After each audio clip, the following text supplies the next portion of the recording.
Welcome back to the Humble Marksman channel, the only gun channel here on YouTube, dripping with that BDE. That's right, Big Dad Energy. If you've ever vacuumed up a Lego and then 2 hours later had a kid ask, "Hey Dad, have you seen my Lego?" And you just go, go ahead and hit that like button. I mean, it was sitting there for 2 days and just now they want it. And immediately some of you guys are gonna be like, dude, that optic has been out for like 2 years. I've watched like 10 videos on it. What the heck are you gonna say about it? Well, truth told, the enclosed emitter optic thing wasn't all that interesting to me, but as the market has matured and people are doubling down on this format of optic, I decided I needed to check them all out and see what it's all about. I told you guys way back in the Steiner MPS video that I was going to check out all of these optics, and I'm working through them as we speak. This is like the third or fourth one, depending on the order of release of the video. So subscribe to the channel if you want to see more enclosed optic content. There is more coming, I promise. So the Holosun 509T was released alongside the Acro P1, and they both kind of pioneered this mailbox style optic on the slide. And to the 509T's credit, it's one of the more reflex sight looking type optics. It doesn't offend me quite as bad with its aesthetics as many of the other optics in this segment do. The housing of the optic has become rectangular, so it naturally kind of gets the owl ear effect that is popular on like the Trigicons,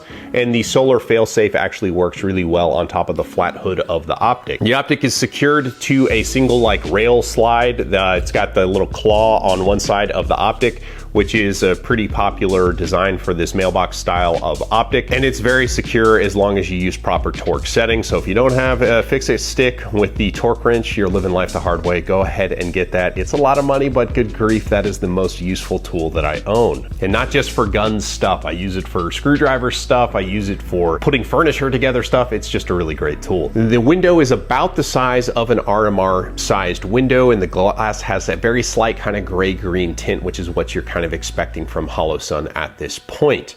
The reticle that is offered in this is either red or green, and this is where Holosun really kind of falls down. This is a pistol-specific optic with a rifle reticle. The 2 MOA dot with a 32 MOA circle is a great reticle for a rifle. The reality is that pistols are not used for engagements to the point where bullet drop is something we need to factor in. Even out to 100 yards, you're basically shooting flat with most loads. The 2 MOA dot is just too small, and the reason I say that is that if you use competition as kind of the test bed of pushing the limits of how you sight pistols, people in competition are using 6, 8, 10, and even 12 MOA dots to engage targets out to about 50 yards regularly. The other problem with small dots is that people tend to use more brightness to make them more obvious on target, and more brightness will draw your eye to the dot and not keep your focus on the target where it belongs. So what ends up happening is you see a very twitchy small dot that is very bright and you have a hard time seeing your target. And so this is one thing that I hope Holosun gets fixed on the reticles on their pistol sights on the go forward. Now that's a pretty scathing criticism. It's not really scathing criticism, because if I'm honest with you, the circle dot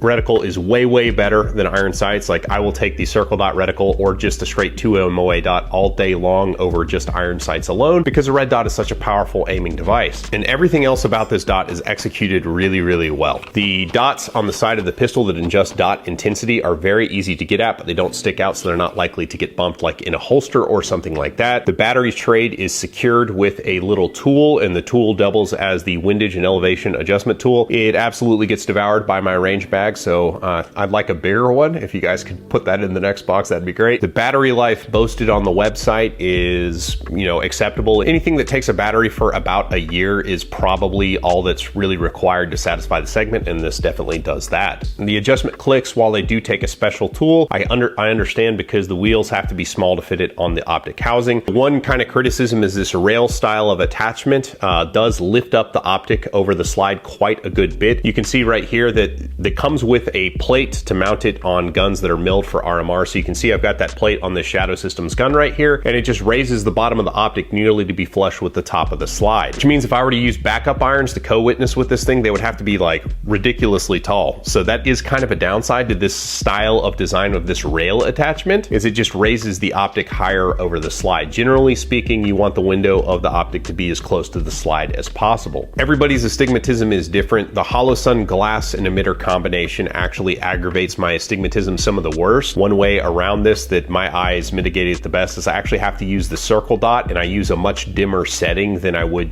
traditionally used for a red dot, to the point where both the ring and the dot are a little bit transparent. At that brightness setting in most lighting, I don't get bad starbursting, but if I just turn on the dot and put the dot brightness where I want it, it starbursts really bad.